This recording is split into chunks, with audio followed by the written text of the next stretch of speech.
Sud Radio, les vraies voix qui font bouger la France, 19h-20h, les vraies voix qui font rouler la France. On vous souhaite la bienvenue dans les vraies voix qui font rouler la France. Les résultats des élections européennes pourraient entraîner des changements significatifs dans les politiques concernant la mobilité électrique et l'automobile en général, avec une opposition marquée des groupes populistes et des implications potentielles pour les politiques nationales. La Commission européenne a annoncé ce mercredi l'imposition de nouvelles taxes sur les importations de véhicules électriques chinois. Ces mesures, rappelant les décisions drastiques prises par les USA au printemps, surviennent dans un contexte de multiplication des accusations de concurrence déloyale. Et sur ces deux sujets, Yves Carra sera avec nous, porte-parole de Mobilité Club France, et François-Xavier Pietri, journaliste, auteur du livre Voitures électriques, ils sont devenus fous, aux éditions Litos. Car Vertical, un service en ligne innovant spécialisé dans la vérification d'historique de véhicules d'occasion. La société d'origine lituanienne s'est rapidement imposée sur le marché, notamment en France, qui est son deuxième marché le plus important. Notre invité, Moundir Guénou, directeur France de Car Vertical et expert automobile. On vous souhaite la bienvenue. Les vraies voix qui font rouler la France, on est ensemble jusqu'à 20h. Les vraies voix Sud Radio. Et nous sommes en direct avec Patrick qui nous appelle de Marmande. Bonjour Patrick. Bonsoir Patrick. Bonjour les vraies voix. J'adore Marmande, j'adore. Patrick, vous avez bien raison. Oui, j'ai du goût, je sais.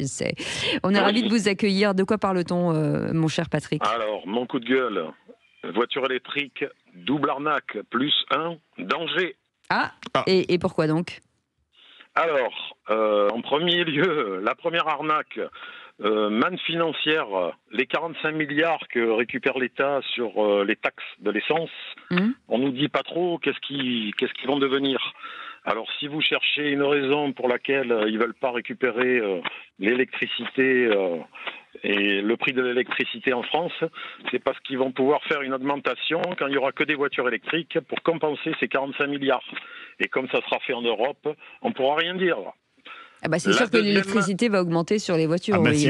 Il faudra bien récupérer ces taxes. Compenser. Ah oui, mais c'est gigantesque. et sans transpirer en plus. Donc, et vous en êtes où au niveau de la mobilité? Moi, j'ai 2 emplois. J'en ai un, je fais du transport d'enfants en situation de handicap, oui. donc voiture. Je vais les chercher loin. Et en 2, je suis artisan, je refais des véhicules anciens. D'accord. Donc vous n'êtes pas du tout électrique, en fait, c'était le sens de ma question. Non, pas du tout, non. Et en 2, mon coup de gueule, c'est elles sont truffées d'obsolescence programmée, et en passant, on vous prend 30% de plus pour l'amener.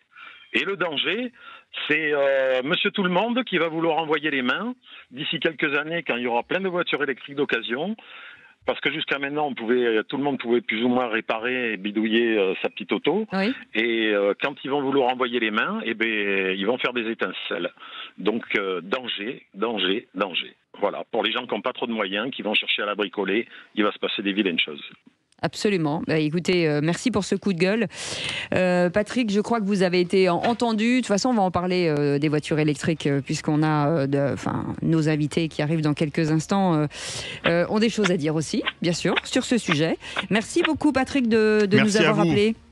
Bonne soirée. À très très bientôt. Allez, vous restez avec nous. On fait une petite pause. On revient dans un instant avec nos 2 invités qui sont avec nous. Yves Carra, porte-parole de Mobilité Club, et à qui on dit bonjour. Merci d'être là. Bonsoir. François-Xavier Pietri, qui est journaliste, auteur du livre Voitures électriques, ils sont devenus fous, aux éditions Litos. Bonsoir. Bonsoir. Petite pause. On revient dans un instant. À tout de suite. 9h-20h, les vraies voix qui font rouler la France. Et les résultats des élections européennes pourraient entraîner des changements significatifs, on l'a dit tout à l'heure, sur les politiques liées à l'automobile. On va en parler avec nos invités. Yves Carra est avec nous, porte-parole de Mobilité Club France. Bonsoir Yves Carra. Bonsoir. François-Xavier Pietri aussi, journaliste, auteur du livre Voitures électriques, ils sont devenus fous, aux éditions Litos. Qu'est-ce qui sont vous? Alors là, les choses se mettent en place, on espère que ça va se mettre en place. L'avenir pour l'automobile, que ce soit Yves Carra ou François-Xavier Pietri, je ne sais pas lequel veut répondre. Jean-Baptiste, allons-y. Ouais. Allez-y. L'avenir de l'automobile. Est-ce qu'on peut imaginer un risque pour l'automobile? L'arrêt direct de l'automobile électrique, par exemple. C'est ce qu'a évoqué le RN en disant on va mettre un coup de frein à la voiture électrique. Moi, ce qui m'effraie aujourd'hui, c'est le divorce qu'on est en train de mettre en place entre entre les Français et l'automobile au sens large. Oui. C'est-à-dire qu'il n'y a pas que l'électrique, ce qui est un vrai sujet pour moi. C'est-à-dire que sur l'électrique, il faut rappeler une clause de revoyure qui est prévue, qui est d'ailleurs très poussée par Thierry Breton, commissaire européen, qui fait qu'on va rediscuter de tout ça en 2026. Est-ce qu'on va revenir en arrière sur la décision prise par l'Europe de 2035, donc le tout électrique en 2035? Ça me paraît compliqué qu'on revienne totalement en arrière. Ouais, on parle d'un moratoire, mais vous savez, les groupes aujourd'hui ont mis sur la table des dizaines de milliards d'euros. Donc faire une politique industrielle qu'on change en gros tous les 3 ans, ça commence à devenir un peu compliqué. En revanche, qu'on prenne plus de temps, qu'on aménage le processus, qu'on y aille plus en douceur, c'est quelque chose qui pourrait être à peu près raisonnable. Alors quand on voit justement, on va revenir sur les élections, la chute des Verts qui ont perdu un quart de leurs députés européens. Ils sont passés en Allemagne de terre où les Grünen, les Verts, c'était très fort depuis longtemps, de 20,53% il y a 5 ans à 11,90%. En France, de 13,48 à 5,50. Un quart de leurs députés perdus dans l'hémicycle européen.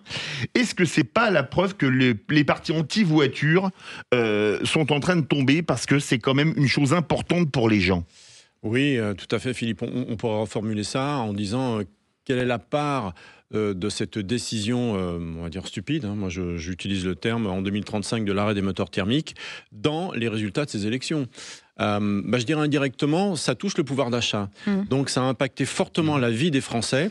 Ça effraie d'ailleurs beaucoup les Européens et les Français. Donc oui, je pense que, d'une façon ou d'une autre, quel que soit d'ailleurs le parti, cette décision de 2035 qui est là, qui est latente, qui est là en permanence pour nous tous, et ça concerne tout le monde, un élément structurant de notre vie qui a été touché, qui est remis en cause, qui nous effraie, a fortement influencé, j'en suis sûr, quel que soit d'ailleurs le parti droite-gauche, on est apolitique, on n'a pas de souci avec ça, a fortement influencé cette élection européenne, parce qu'il y a des décisions qui sont prises qui impacte fortement la vie. Vous savez, si on a une guerre, si on a le Covid, ça vient de l'extérieur, on réagit, bon là on y peut. Mais quand c'est une décision prise par les députés européens, sans aucune étude d'impact, juste par idéologie, et qui est apparemment complètement hors sol, voilà ce que ça donne pour les européennes. François-Xavier Pietri. Oui, alors moi je dirais même un peu au-delà, en fait, ce qui éloigne je pense, les électeurs de l'écologie, c'est le côté complètement lapidaire, le côté, j'allais dire, écologie punitive dans cette décision. C'est blanc ou noir, en fait. Comme vous le disiez, c'est blanc ou noir. Ouais. C'est, en gros, on est le seul continent, l'Europe, à avoir pris cette décision dans cette forme-là, c'est-à-dire aussi radicale, aussi en quelque sorte, c'est ça ou rien. Oui. Quand on met les électeurs, et pas seulement les électeurs, là en l'occurrence les automobilistes, les usagers, consommateurs, les usagers, tous les Français, parce qu'on est tous automobilistes. Monsieur, madame, tout le monde. Voilà, quand on les met devant ce mur, à un moment donné, ils disent nous, le mur, on ne veut pas, on ne peut pas le franchir. Donc on agit en conséquence. Et évidemment, il y a une relation de cause à effet. Alors il n'y a pas que ça, il ne faut pas non plus. Je crois d'ailleurs qu'il faut aussi dire que l'écologie, c'est quelque chose, de traversant dans la société. Ça n'est pas, ça ne doit pas être lié à quelques partis qui sont représentatifs de ça. Ça aussi, c'est intéressant. C'est-à-dire que tout le monde doit prendre en charge l'écologie. Mais là, il y a un mur qu'on adresse. Eh bien, les électeurs n'ont pas envie de le franchir de cette manière-là, en tout cas. Mais est-ce qu'on peut réfléchir à peut-être, Yves Carra, de se dire que les choses vont décélérer plutôt un petit peu, même si on tend vers cette mobilité zéro carbone, mais est-ce qu'on peut imaginer que la montée de certains populistes fasse que tout ça puisse décélérer un petit peu, lâcher un peu la bride? Oui, alors, quand on voit les programmes de ceux qui se sont présentés aux européennes, il y a François Bellamy et il y a le RN aussi qui était contre. Il n'y a pas qu'un seul parti. Oui, de toute façon, moi je dis toujours, et je me suis engagé dans tous les médias depuis des années à dire on n'aura pas d'autre choix que de changer la règle de cette interdiction. On va faire cohabiter, peut-être plus longtemps, ou dire simplement, écoutez, on va aider l'électrique, mais le thermique, on ne le touche plus. C'est à vous de décider, les Français. Vous voulez du thermique, de l'électrique ? Allez-y, choisissez. Nous, on va favoriser, peut-être un petit peu plus, subventionner, etc. Juste avoir le choix. Arrêtons de nous tordre le bras. Un agriculteur, il a 7 haies différentes à poser en fonction de l'endroit où il va le mettre. Enfin bon, voilà, ça c'est une des normes. Et ce genre de décision où on nous oblige, plutôt que de nous donner le choix, un choix logique, Vous savez, depuis des années, depuis à peu près 10 ans qu'on pousse l'électrique, on ne devrait pas être à 2%, on devrait être à 10, 20, 30%, 50% de voitures neuves. Même en ce moment. Mais oui, 50% de voitures neuves vendues. Moins 30%. Si c'était aussi évident, on irait, nous, on n'aurait pas de souci à Et dire, certains ont écoute, des stocks à... Oui, Moi, je dirais que c'est pas la montée des populismes qui fait que l'état d'esprit est en train de changer. Ce qui est en train de changer, c'est qu'il y a une prise de conscience de l'aberration de cette... Moi, ce qui m'a frappé, c'est le rapport de la Cour européenne des comptes il y a quelques jours, en avril, qui est sorti et c'est un rapport au vitriol contre la décision. C'est quand même la Cour européenne des comptes, ce ne sont pas des rigolos, c'est pas des voilà. C'est un rapport au vitriol sur la prise sur cette décision. Un rapport au vitriol sur le fait que on n'est pas prêt en termes de mobilité, les bornes de recharge, etc. Un rapport au vitriol sur le fait qu'on donne les clés de tout ça à la Chine. On y reviendra évidemment plus tard. Et aussi sur le fait que ce que dit la Cour des comptes est intéressant. Ils disent l'Union doit concilier le pacte vert non seulement avec la souveraineté industrielle, mais encore avec l'accessibilité financière pour les consommateurs.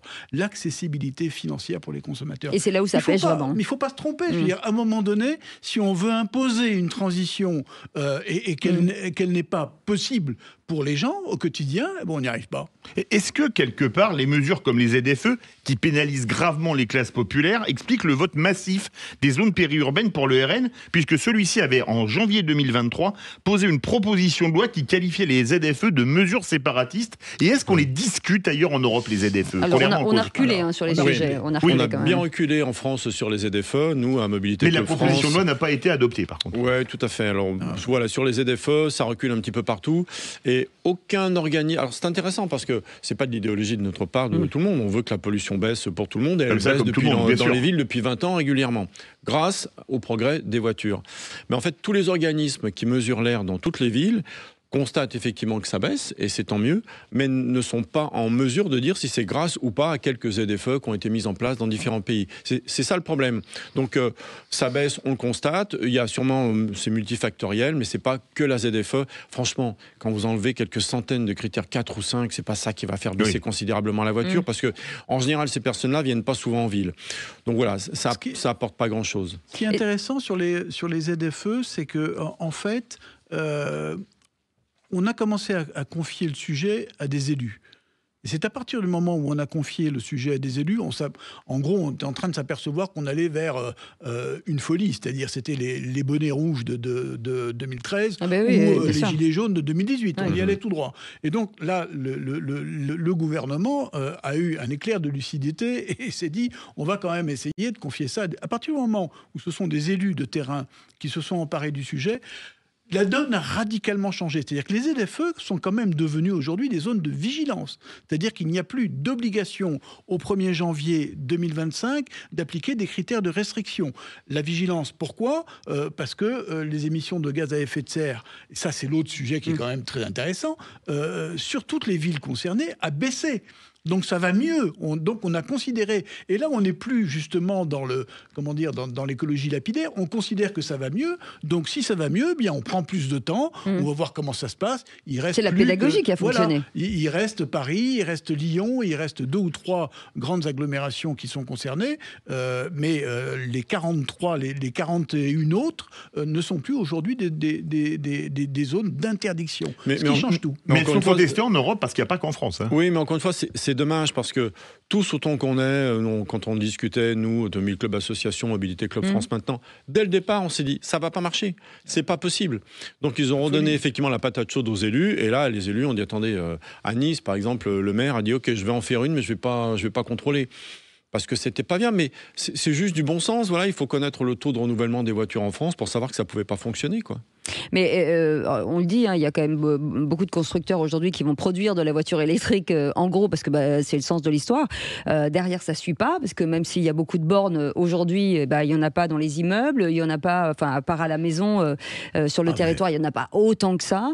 L'organisation est pas totalement bien gérée. C'est toujours un souci quand même. Sur les bornes de recharge, ça aussi, c'est un exemple assez extraordinaire. Il y a un sujet. On nous dit, le gouvernement est très content de dire, on est arrivé, ça y est, à notre objectif. les 100 000, Les 100 000, aujourd'hui à 120 ou 130 000 bornes installées en France. Mais le problème, c'est qu'on s'aperçoit d'une chose, c'est que plus il y a de bornes installées et moins elles sont efficaces. C'est-à-dire qu'aujourd'hui, vous en avez 1 sur 4 qui n'est pas accessible. Ça, c'est le premier point.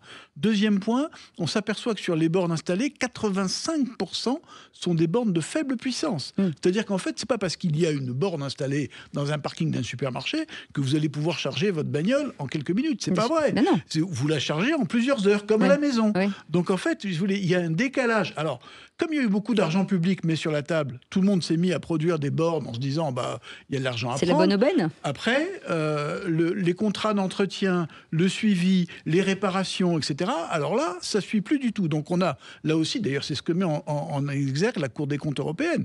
Ils disent aujourd'hui, sur les bornes de recharge, à part quelques pays qui sont un peu en pointe en Europe, on est très, très, très loin du compte. Et surtout, Yves Carra, il y a une méconnaissance de la puissance de ce qu'il faut mettre dans sa voiture, du 7K, du 22, voilà, il y a une totale méconnaissance du produit, en fait. En plus d'une opacité sur les prix, hein. Là aussi, la Cour des comptes en France en a parlé. Il dit, attendez, sur les prix, c'est pas très clair.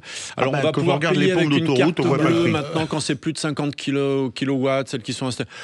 Enfin, franchement, c'est une usine à gaz pour l'électricité, c'est quand même dommage. Mais non, il y a Que Choisir qui a fait une enquête il y a quelques mois là-dessus, qui est complètement sidérante. Vous voyez des écarts de prix sur des recharges sur autoroute de 1 à 8. De 1 à 8. C'est quand même délirant. Avec des contrats, il y a même des opérateurs qui font payer le stationnement à la borne. Non. Pas seulement le chargement, etc., mais le stationnement. Il y a des dizaines de contrats différents. Donc il faut en fait, c'est la folie. Le problème, c'est que tout ça n'est pas encadré. On a bien vu que vous le dites. Hein, si même quand vous avez un abonnement, vous n'avez pas l'abonnement que sur la voie. Enfin, alors maintenant, il y a des cartes qui sont un peu plus universelles, mais quand même. C'est la volonté de l'Europe. Oui. Mais on n'y est pas encore tout à fait. Oui, alors effectivement, on pourra payer avec sa carte bleue sur les bornes installées maintenant à plus de 50 kilowatts et il y aura un rétrofit sur toutes les autres normalement d'ici 3-4 ans. Ça risque d'être un peu compliqué. Mais enfin, dès le départ, on aurait pu faire comme ça. Mais encore une fois, le fait qu'on en débatte depuis des années... Après, c'était une façon de gagner de l'argent sur abonnement pour les gens qui installaient les bornes. Oui, aussi, mais bien sûr. Mais bien sûr. Puis eux, ils peuvent décider du prix du jour au lendemain de le doubler ou pas. Hein. Donc, il va y avoir des mauvaises surprises. Et puis les taxes pour l'État, etc. etc. Oui. Mais le fait qu'on en débatte, que ça pose autant de problèmes depuis des années, depuis qu'on parle de l'électrique, c'est bien qu'il y a un problème de fond.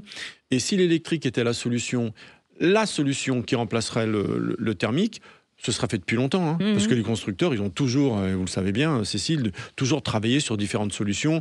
Des voitures à hydrogène, il y en avait dans les années 50, des voitures électriques, il y en avait plus au début du XXe siècle que de voitures thermiques. C'est pas une surprise. Si ça avait été la solution, ça serait... Et vous avez un grand constructeur, Toyota, qui le premier a été vers l'hybride, qui dit, attendez, l'électrique, nous, on n'y croit pas, pour remplacer encore une fois à 100%.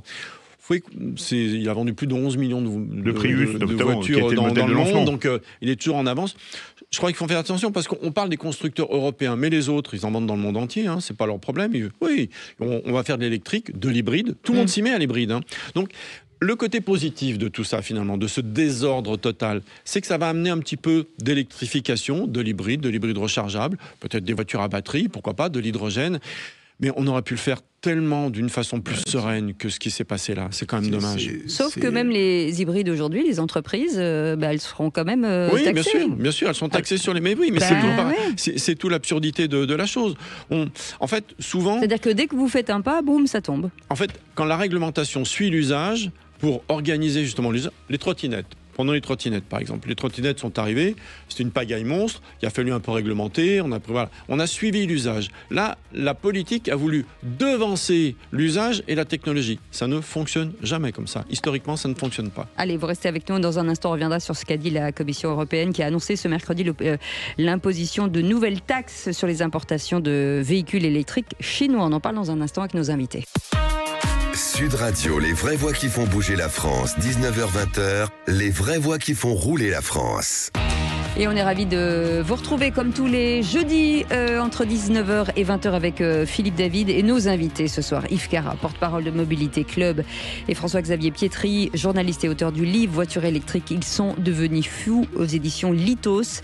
Et on a envie de se dire que l'Union européenne, avec ce qu'ils viennent d'annoncer, la Commission européenne donc a annoncé ce mercredi l'imposition de nouvelles taxes sur les importations de véhicules électriques chinois, ce qu'avaient fait forcément les États-Unis. Et là, ça grince des dents, François-Xavier Pietri, parce que ils ont explosé les pourcentages, en fait. Non, mais alors, ce qui est d'abord sur cette décision de la Commission européenne, moi, je trouve ça merveilleux. C'est-à-dire que l'Europe qui décide, c'était le discours programmatique d'Ursula von der Leyen, qui était de dire, on va faire le Green Pact, et l'issue du Green Pact, c'est la voiture électrique obligatoire.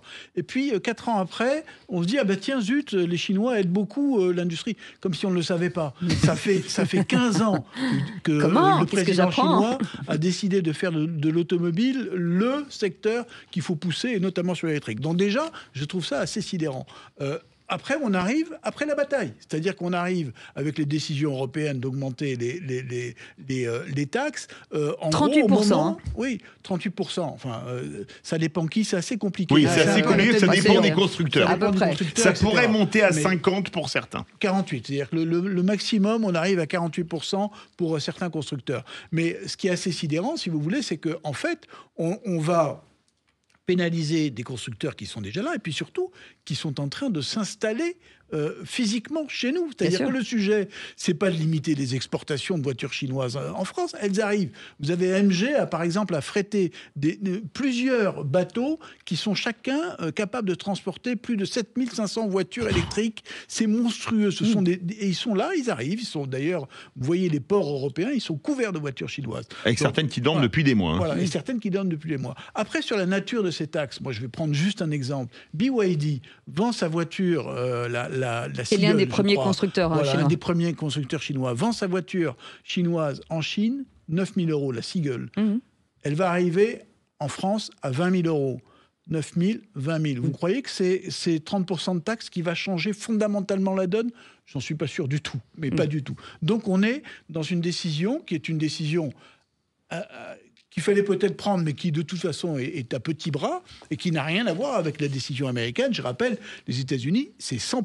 102,5, exactement. Voilà. Donc zéro voiture chinoise, et puis surtout, pas une usine chinoise aux États-Unis. On ne peut pas jouer sur les deux tableaux, c'est ça le problème. Et nous, en Europe, on va avoir en Serbie, en Hongrie, elles sont toutes là, ils sont tous là. Alors, il y a quand même une chose importante. Les Américains, ils sont passés à 102,5%, ce qu'on disait. Est-ce que nous, on est trop timide en étant à 50%? Parce que, comme le disait François-Xavier Pietri, sur 9 000, 20 000, ça fait quand même pas un écart gigantesque. Oui, alors les Américains, ils ont la force de faire un bras de fer avec la Chine que nous n'avons pas en Europe, parce qu'on avance en ordre dispersé. On le voit et qu'on bien, a des intérêts totalement divergents. Voilà, alors que c'est un pays, c'est fédéral, mais c'est le même pays, on va dire. Nous, on avance en ordre dispersé entre l'Allemagne et autres. Encore une fois, tout ça a été fait sans aucune étude d'impact, et quelques années après, on se rend compte de la pagaille que ça a créé. On essaie de rafistoler le bateau qui est en train de couler, le bateau de la voiture qui est en train de couler. C'est ce qu'on est en train de faire. Ça prend l'eau de partout, Ouais, alors, ce qui est fou, c'est que l'Allemagne, la Suède et la Hongrie, ils se sont opposés. Donc déjà, il y a un refus. Donc ça peut peut-être faire changer quelque chose. Mais c'est politique, parce que l'Allemagne exporte beaucoup de berlines de luxe. Le principal constructeur suédois, Volvo, est maintenant chinois, et qu'ils ouvrent des implants en Hongrie. Ça explique c'est ce qui montre d'ailleurs l'aberration de cette décision. D'abord, les constructeurs allemands, ils sont radicalement contre, évidemment. C'est Mercedes, BMW, Audi, Porsche, Volkswagen, qui vendent des milliers de voitures en Chine. Je peux vous dire qu'ils l'ont pas très bonne, ils vont tout faire pour que ça ne passe pas, et ils sont attendus au tournant en Chine. Et puis après, l'autre truc qui est assez rigolo dans cette décision, c'est qui va être pénalisé ? Tesla, parce que les voitures Tesla sont construites en Chine. Une bonne partie. La Dacia Spring, la Smart, la Mini. Dacia qui est l'une des plus vendues en France.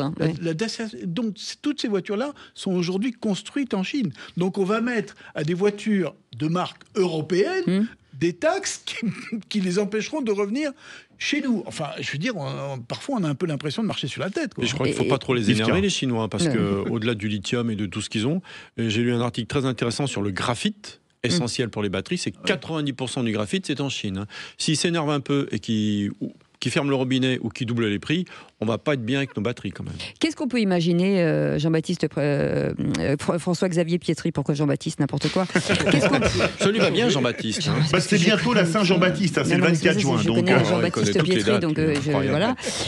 Qu'est-ce qu'on peut imaginer de représailles de la Chine? Pourquoi on a si peur finalement?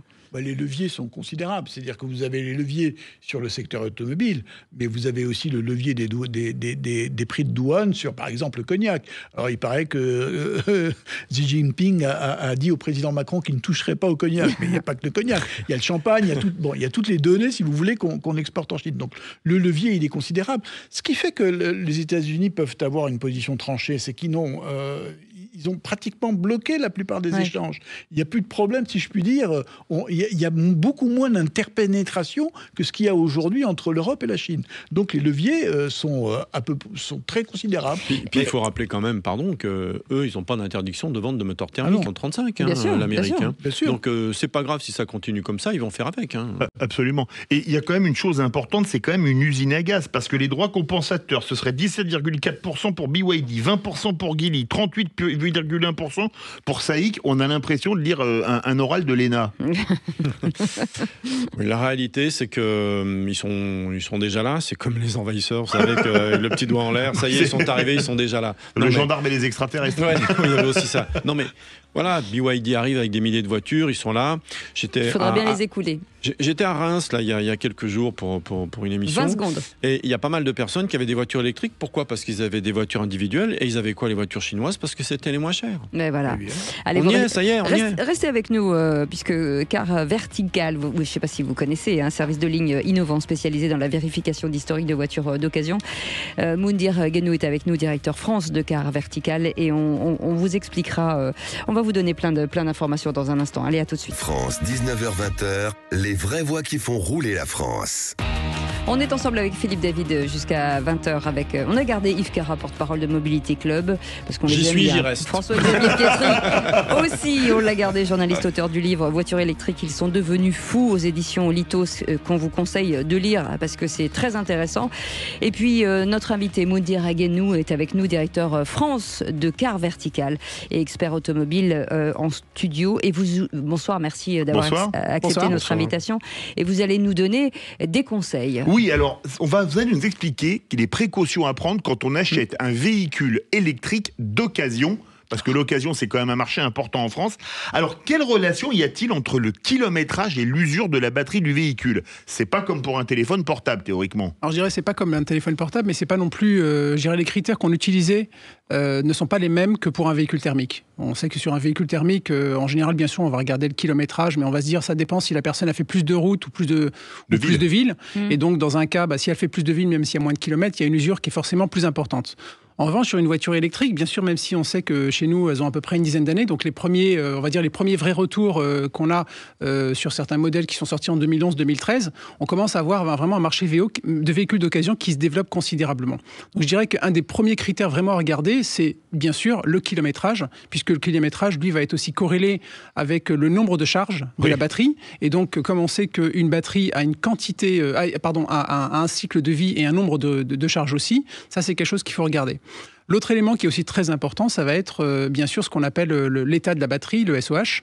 Donc ça, on commence à avoir des outils qui sont de mieux en mieux, enfin qui sont plus développés, que ce soit par les constructeurs ou par d'autres acteurs privés, qui permettent aujourd'hui de mesurer vraiment ce qu'on appelle la dégradation de la batterie. Oui. Et ça, c'est ce qu'on n'avait absolument pas sur une voiture thermique. Et c'est un élément qui est extrêmement important, puisque vous pouvez avoir une voiture qui a 100 000 km avec un état de batterie qui est bien, et un autre avec 60 km qui est assez dégradé. Donc là, on retombe un peu sur le même problème. C'est un problème d'utilisation. C'est un problème, de exactement. gestion.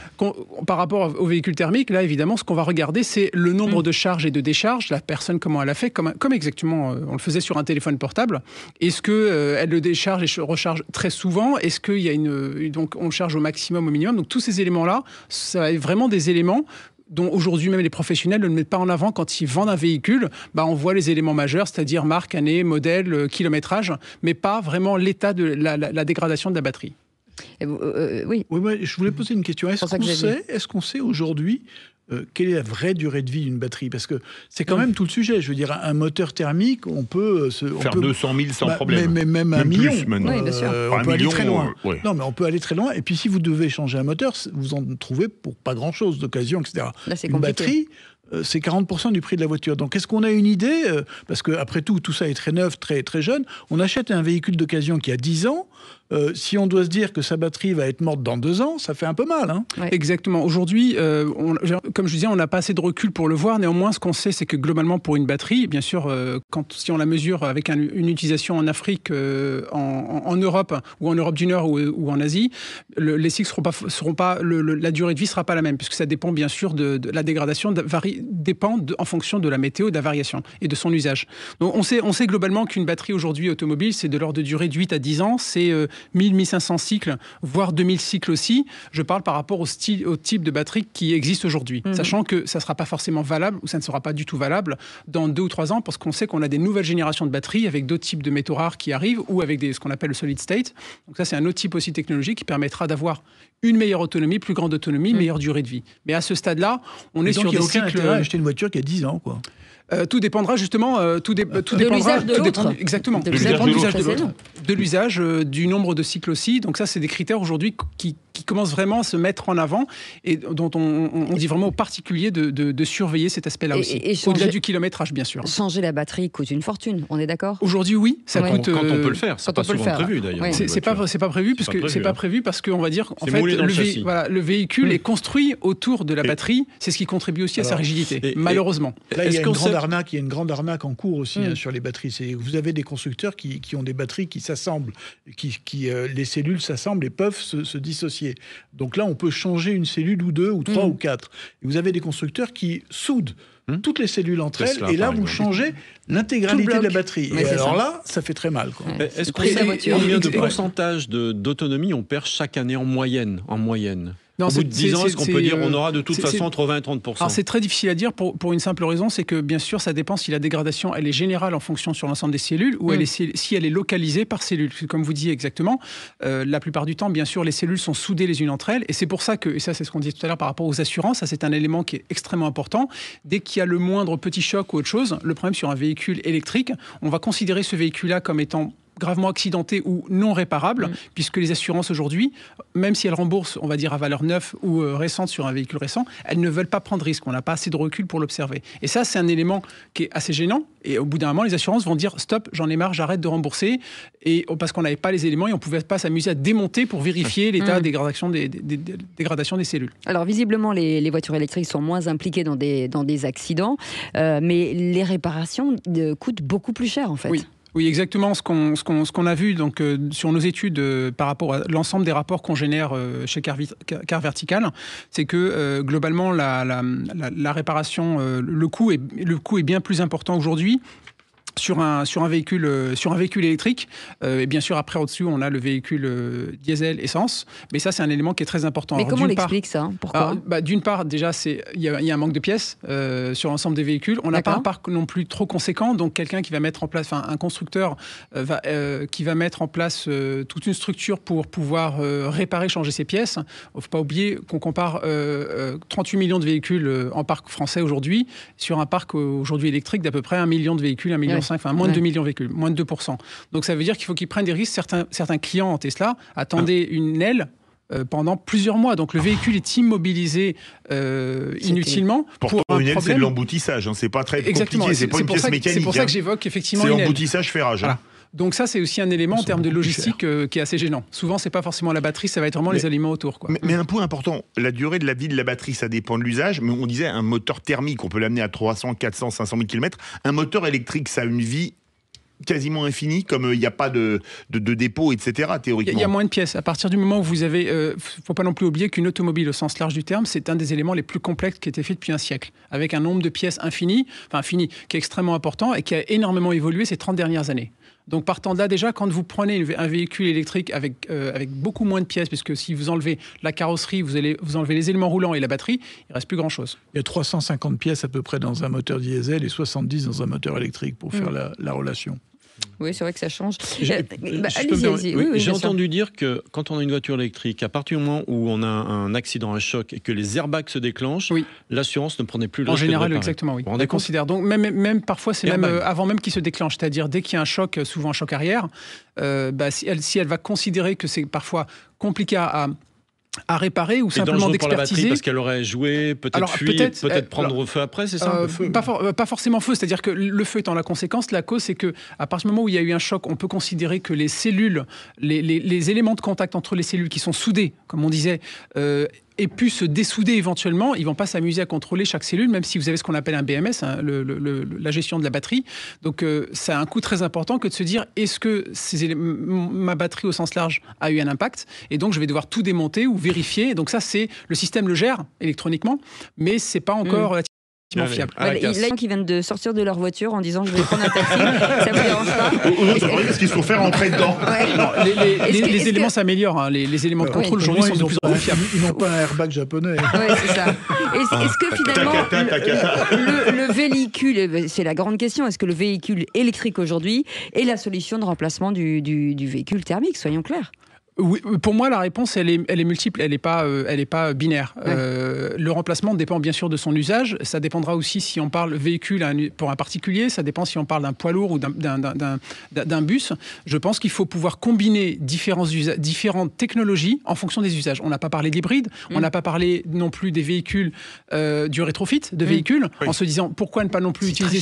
C'est très cher. Alors, c'est très cher parce qu'il n'y a pas de volume. Oui. Mais demain, quand on aura du volume et une personne qui a une 205 ou une 206 ou autre, mais pour avoir du volume, il faut qu'il y en ait un qui paye très cher au début. Enfin, il faut, voilà. Donc, mais ce sont des solutions. C'est pour ça que je dis, il n'y a pas une solution. Il y a des solutions sur lesquelles il faut qu'on envisage en fonction des usages, bien sûr. Si c'est de la ville, c'est de l'autoroute, parce que tout le monde ne peut pas avoir deux véhicules, un thermique, un électrique.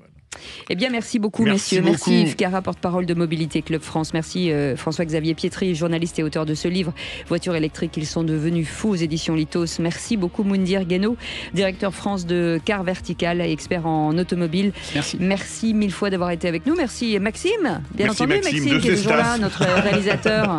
Voilà, c'est lui qui tient le volant de ce bus, moi j'ai envie de dire. Oui, c'est ça. Ce deux minibus, j'ai envie de dire. Ce minibus, oui, c'est ça. Mais pas électrique. Pas électrique, non. On est sur la vieille garde. Oh, électrique, Cécile, quand même. On serait au courant. Elle démarre au quart de tour, mais elle n'est pas électrique. Allez, merci en tout cas de nous avoir suivis aujourd'hui. On se retrouve demain à partir de 17h avec Philippe David et toute l'équipe des Vraies Voix. À 20h02, l'essentiel de Sud Radio à 20h, le flash, mais tout de suite, Sud Radio à votre service. Passez une belle soirée. Salut.